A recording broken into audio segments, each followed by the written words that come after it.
Today on the Pro Life Podcast, how does one couple have 21 kids in 13 years? We're going to talk about surrogacy, IVF, and a real weird story. We need to talk about this. Let's get started.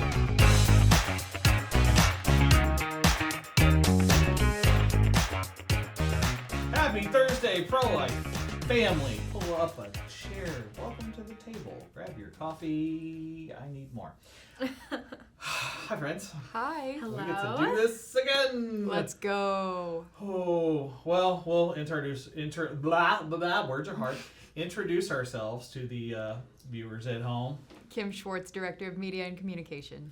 Kayla Vaughn, Director of Education. Right, Klingerman, IT Director. I might be mistaken in viewers at home. You might be in your car. Please don't be watching. Just listen. Don't pull up a chair either. There's an audio version. You have your own chair. Stay in it. Yes. Securely belted on your commute. Good Very advice. good. Yes. Eyes on the road. Yeah. I'm not that interesting to look at. Oh, I have, man. The thing in my car, and every so often the screen will say, like, don't take your eyes off the road, safety, blah, blah. I'm like, but I have to take my eyes to read this thing and clear it. I think the scariest part is when I'm driving on the highway in Houston, so it's already kind of sketchy, and I pass a car and they have their phone in the little pop socket in the thing. pop socket, and I can see through their window a YouTube video playing. No. And I'm like, I've gotta get away from you. Yeah. Okay, so don't That's be that terrifying. person. Good Your life is call. precious. Anyways, there are actual news stories that we're going to get Yes. to, not just random advice for sitting in traffic. Okay. This one is weird, and how a surrogate discovered some kind of like surrogacy ring. Yeah, it's not what you want to hear. It's a story that is progressing, and so we actually published about this earlier in July, and there was a Texas woman who always wanted to help infertile couples have children, and so she said, I'll be a surrogate. Usually, you'll have different variations. It'll usually be like a surrogate couple, they create a child, or a parenting couple, they create a child through IVF with their own biological material, and they implant that child in the surrogate. There are other ways that we can talk about that this is accomplished too. But generally, that's kind of what she was expecting. So she heard from this couple that said that they wanted a family, and they said they only had one teenage son, and so she signed up to be their surrogate. But I think it's a few months into the pregnancy. Let's see here, 17 weeks. That's when she says things started getting kind of weird. She joined a Facebook group about different surrogates, and a couple of women came forward in that group and said, hey, I just birthed a child for that same couple. And another woman came forward and said, I just birthed a child for that same couple. So she's sitting here like, they just told me they didn't have any other kids. And why are they acquiring children so closely back to back? Spider-Man meme. Yes. Wait a second. Well, the Spider-Man meme is getting bigger because she later discovered that there were 10 other women who had recently birthed children as surrogates for this exact same couple. Sounds, if my math's not right, they probably have more than one teenage son. Right? It sounds like they do. Well, they might not have more than one teenage son. There might be a couple girls. Yes. And they might be under, the teenagers. Yeah. There's some room there. So,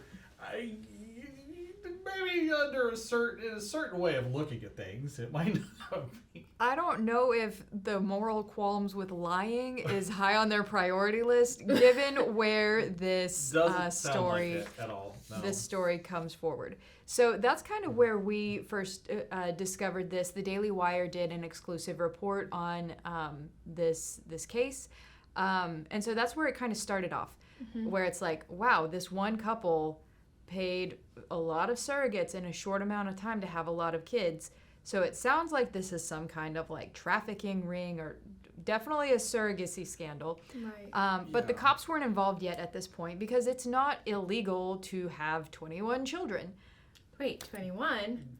Let's talk about that. Yeah. So the other angle, and when cops started to get involved, even though all of our alarm bells are ringing when we're hearing about these 10 surrogates in a close amount of time. That's a lot of newborns in a very short span of time. So, but it's likely more than 10 surrogates. And the reason for that, we'll get into. So the couple brought their 2-month-old to the hospital for head trauma.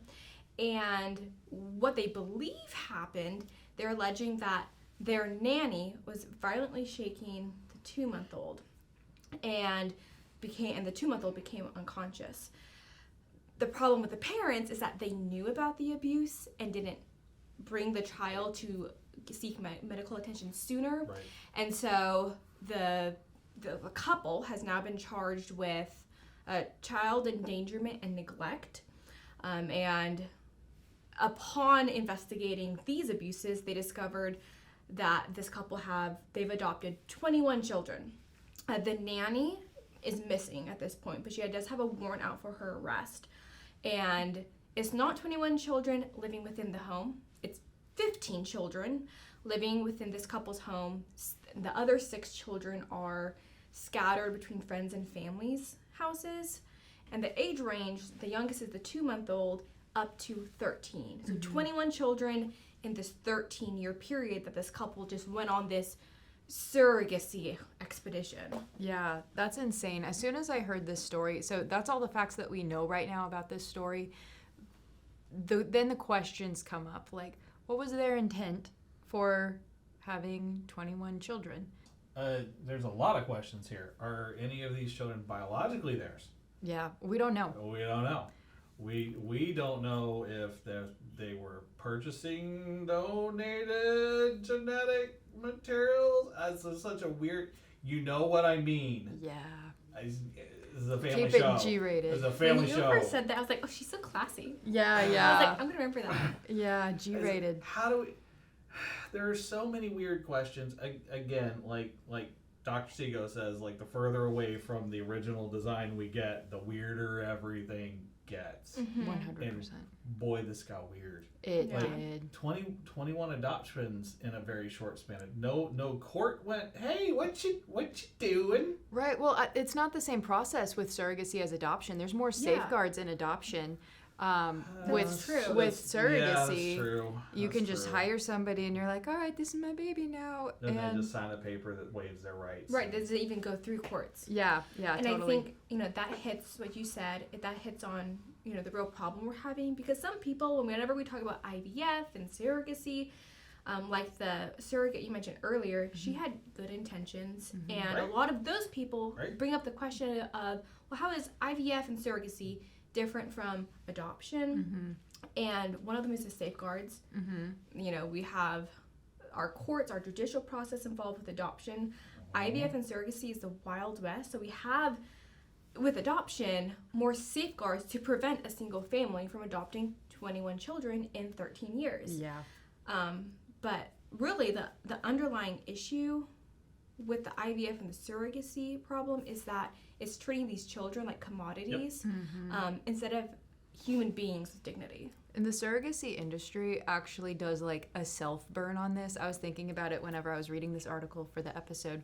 So all the different parties in surrogacy, you've got like the parents who want to acquire the child. You have the surrogate. Sometimes you have like a donor, if you will, of the biological material. Yes. But the couple, the intended couple, the surrogacy industry calls them the purchasing parents. And if that doesn't sound more commodifying of a child, and they picked that term, that's not something that we're like trying to. We did not invent that from the pro-life world. Yeah, no. They called themselves that. That's a self-burn. Yeah, so they're really, really just like embracing that kind of like, yeah, we commodify children. You're the purchasing parents, aren't you? Great. But you asked, do we know these children who were implanted in surrogates, are they biologically related to the parents? It's not clear yet. We know a couple of these children were like birthed by the couple themselves, and they didn't use a surrogate. But there's a couple ways that the parents could have done this. Either you can, adopt frozen embryos who those parents said, we're not going to implant these, we're done. So they could have adopted some frozen embryos and implanted those who would have no biological relation to this couple. And imagine how heartbreaking that would be if you found out like your frozen children were birthed in this situation and being put in an abusive and neglectful home. Yep. So that's one option, not good. Another option, and a lot of same-sex couples will take this route whenever they want to use surrogates. So let's say that there are two men who want to use a surrogate to birth a child. Well, the two men, they don't have eggs. Biology. Contrary to popular belief. So what they legally have to do, you can't have the surrogate donate her egg. You have to have another woman donate the egg and then fertilize the egg with the sperm. Now you have a new baby. Now you put the baby in the surrogate. So you have two women, two men, no connection really to each other. And then this baby is just caught in the mix of it. So that's another option that they could have done. Yeah, so you're right. I think you highlighted the heartbreak of like the children, everything they're experiencing. And I do think there's serious heartbreak for all of the surrogates in this story who found out in this group chat for one place, or maybe there's some we don't know about who have just seen the news story, who a child that they carried in their womb for 9 months is now in foster care. And, you know, the idea, I think the Texas woman said that she's trying to gain custody of this child that she had carried. Because in those 9 months, she helped nourish the baby, grew a bond to that child, and she hoped for that child to have a happy life and go to a loving home, and now it's in foster care. Yeah, that's awful. And it's not biologically hers. No. So the laws aren't on her side. Yeah. Oh, it's so weird. It's just, it's all so weird. It's I mean, you talk about the other scenario you presented. So then you have a child that is carried by a surrogate. Biologically, I guess, maybe belongs to one of the two guys involved. Yep. Roll the dice, see what happens. What happens if things go sideways in that relationship? Then do we just randomly pick which kid? And we go, well, it's biologically one or the other. Like, why?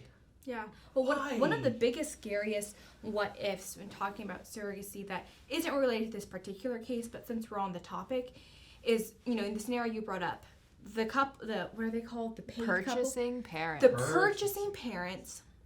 Let's say they break up or something happens in their relationship and they no longer want the child that they've created that is being carried by the surrogate. They can unilaterally decide that that woman has to receive an abortion, kill the unborn child. And that can happen if there's a disability that's discovered at some point in the pregnancy, or if the couple breaks up. And if the surrogate disagrees, she is now in the contract that they're writing up, she has no legal ground. In the contracts of the most recent stories I've seen, at least. Some of that depends on state laws and things, but you folks watching or listening or whatever may be like, you're crazy, you're making this up. But yeah, it depends on the state laws. Now the contracts are written, but the surrogates are definitely getting the short end of the stick in this. And yeah, there are many states that are like, well, if the purchasing parents, I hate even saying that, the purchasing parents don't want this child anymore for one reason or another, a medical condition or whatever, then yeah, it's a forced abortion, which I'm not even sure how that legally even is, wrapping my brain around making that work. What? Yeah, like, it's terrible. Anyways. And it happens. It does. Yeah, we talked about it. It does. Maybe a year ago there was a case in California, something like that. It's always in California. True. Keep California weird, right? Yeah, but even like outside of the legal mess that the surrogate mother is caught in, let's say everything works out perfectly to a T. The surrogate mother carries the child all the way to birth. birth the child, and let's say the child grows up in a happy home. Great. But you don't think that that mother has bonded with that child in an irreplaceable way for 9 months? You don't think that child has bonded with the mother in the same way? And that there is just awful heartbreak and trauma that comes from that separation. Like, as soon as you give birth, like, you expect, like, that child needs to be put on your chest, like, immediately. But instead, the mother gives birth and doesn't get to touch the child at all. The child goes to the purchasing parents for them to hold, and she's just left by herself in her hospital room without her baby. Never mind the exchange of cells that we're learning about that reside in the other body for the rest of their lives. Yep. So let's not pretend that even surrogacy, going all the way through perfectly, if you will, without all of these messes, that's the best way to go for infertile couples. I think adoption is a pretty good option. I concur. We could also get into the issues there in the IVF where they're probably implanting more than one child. Yeah, we should talk about that. Yeah, we should after this break. Do you have a cell phone? Do you have pro-life values? Do you like saving money? Well, Patriot Mobile is America's only Christian conservative wireless provider, and they've partnered with Texas Right to Life. So if you'll go to patriotmobile.com/Texas Right to Life or call 972-PATRIOT, 972-PATRIOT, and use the checkout code TRTL, they'll give you a free month of service. So make the switch today, have your money support causes you believe in, and save and get a whole free month. Make the switch right now. What are you doing still watching this? Make the switch right now. Want to support a cause you love and look great doing it? Visit the Texas Right to Life online store. You'll find t-shirts, hats, mugs, bags, everything you need to rep the pro-life movement wherever you go. Plus, you'll get free shipping on every order. Listeners like you, yes, you, can get 15% off when you use code PODCAST at checkout. Visit store.texasrighttolife.com today to shop with purpose and make a difference. Welcome back, friends. So, yes, we mentioned surrogacy and IVF and how hand in hand they often go and how it often involves multiple implanted embryos. Yeah. If you don't know how the IVF process goes, there will be many children created and then some destroyed, some put on ice, and some implanted. And of the implanted ones, we're probably going to go with somewhere between 4 and 8. Tends to be the process. But yet, we only end up with one baby. Funny how that happens. Depending on how many actually successfully implanted, you end up with a successful pregnancy there. If it's several, they will offer selective reduction. So then we'll unalive a couple of those children. And so we're going to get one. Yeah. And in the pro-life position, we do believe that life begins at conception. We know life begins at conception. We do. And that includes little single-cell zygote children. And even though they are just hours old, they still have inherent value, and that value doesn't fade over time. And so that's really important. I think we kind of left off the last segment saying there are better ways than surrogacy and IVF that infertile couples can pursue. Like adoption is an obvious one. There's also restorative reproductive medicine. We have a link to that on our website if you find this article coming up that I'm about to describe. There are options that infertile couples can pursue that actually cure what's wrong instead of saying like, oh, well, let's just like railroad our way through it with IVF by implanting like 8 kids and maybe one of them will take. This is important to point out these alternatives because you may remember that within the last year, Donald Trump said we want to make IVF super, super available. Yeah. He called himself the father of IVF. Oh yeah, that sounds right. So he would say that. yeah, so okay.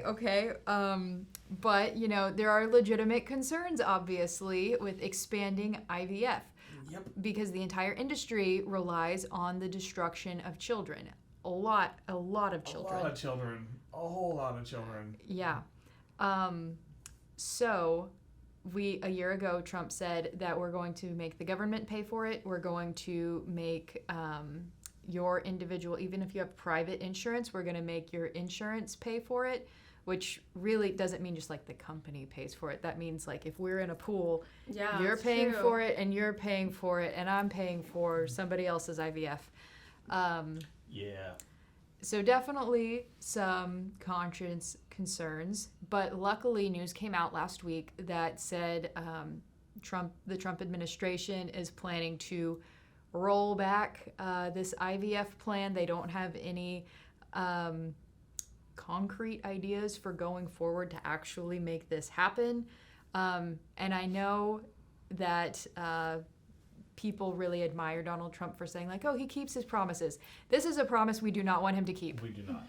So very okay with him not fulfilling this promise. Totally fine. So I think that'll be good. Let's find other ways to invest in families. Totally. There are a great many of them available. Yeah.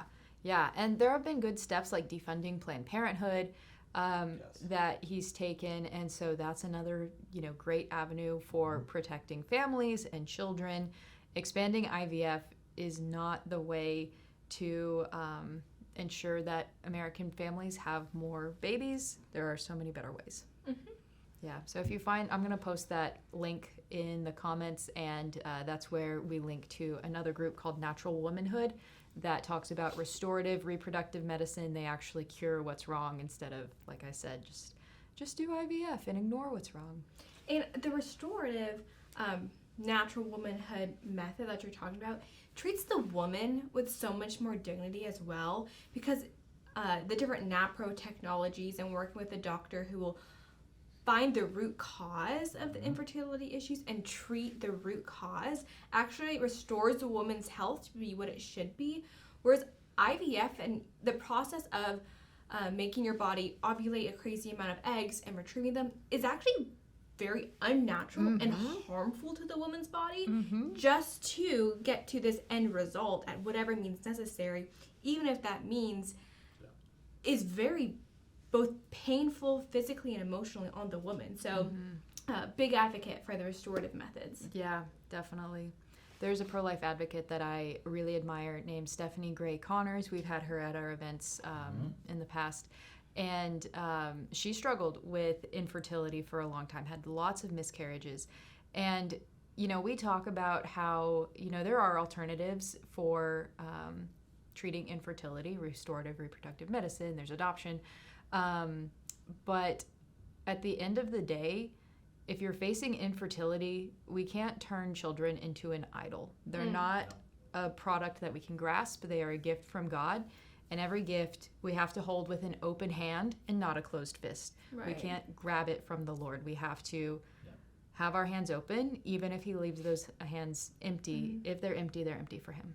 And speaking of prayers being answered, the Senate of Texas, not of the government of like the United States, but of Texas, is actually working on a particular bill of ours, the Women and Child Protection Act, is making some progress. And so the Senate seems to have it together. Yeah. And we're not going to Let's talk go Senate. Thank you. Yes, for real. So I know that the Democratic representatives they fled, so there's no quorum. Right. Did they cite what bills made them mad? Was it one of ours? No, Which the redistricting. So I heard about that. Yeah. Okay, The Republicans are redrawing the maps, and in their redrawing, they are picking up 5 Republican seats in the U.S. House, and Democrats obviously do not like that. So they're trying to block it, but here's the problem for them. Governor Abbott, and he's done this before, they leave, and then he's just going to call another special session, and they have to be out of the state. Otherwise, the Texas Rangers can come and round them up. Drag them back. Yeah. So let me back up a little bit. Okay. Okay. Here we are in Austin. We're supposed to have our reps and senators there. And you have to have like a minimum number in order to get stuff done. If you only have like 2 people in the building, that wouldn't really be fair to pass laws. And it's like the majority of the people who are here passed this bill. And it's like, the well, 2 people. 2 of your 150, like, that doesn't seem fair. Yeah. So it is reasonable to have like minimum number of people have to be here in order to get stuff done. Democrats, in order to stop the House from doing anything to not let that minimum number be achieved, they fled the state, so that way the House is at a standstill. They can't pass any bills. That includes flood relief. That includes the redistricting. That includes a lot of really important, that includes our bill, our pro-life bill. So there's a lot of really important issues that Democrats are blocking, that this is really dumb for them to do. But they're still doing it. Theoretically, they could have accomplished their interests better being here and doing the job and, you know, working through the legislative process and representing their people or, you know, the things that we expect them to do. But no, they fled the state, so that the Texas Rangers can't get them. So all that to say, House of Representatives, they have a lot of work to do. Yeah. But today, we're filming this on Monday. We had the Senate committee hearing on our bill, and we had some amazing testimony. I was listening to some of it. Pregnancy resource directors, different pro-life leaders, conservative leaders whose organizations aren't specifically pro-life, but they're still banding together on this bill. Lawyers, medical doctors in favor of this bill. Good Q&A. So yeah. Thank you, Senate. Yes, the Senate is actually getting stuff done. They're moving quickly, and they actually passed the bill out of committee today, too. The same day that they heard it is the same day that they passed it. Yep. Technically. Well, and if you haven't followed the details of the bill, this is going to save theoretically 19,000 that's the hope. children Yeah, crack per down on abortion year. pills. Per year. Let's go. And saving women, too, from the trauma of abortion and the mental health problems, and also the physical problems that ensue after abortion pills. Totally. I hope in 4 years I'm going to be getting ready with the school system updates because, man, Let's go. let's go. I'm here for it. So, yeah, we look forward to special session round 2. Yep. Well, it sounds like there's a few action items, links below, so you're going to need to contact your legislator if they're in the state and tell them you need to pass this bill, okay? Links below if you would like to keep up with the status of the bill, the session, what's left of it, and the next one that's probably going to happen here in a couple of weeks. Links below, you can do that too. We offer many resources to keep you informed. Kim's really good at that. Just Link lady. And we have a gala coming up. And Seth Gruber's going to be there. Yeah. Woo! He's a We're great going to speaker. be there. And it'll be cool. We'd love to see you there. Links below. There's a theme happening here. Links below. Information in the description. Below. Or maybe here. I don't know. It just depends on what video device. They point it here. Thanks for watching, friends. We look forward to seeing you again in 2 weeks. We love you. Like, subscribe, comment, heart, share, all the buttons. You know. See you next time.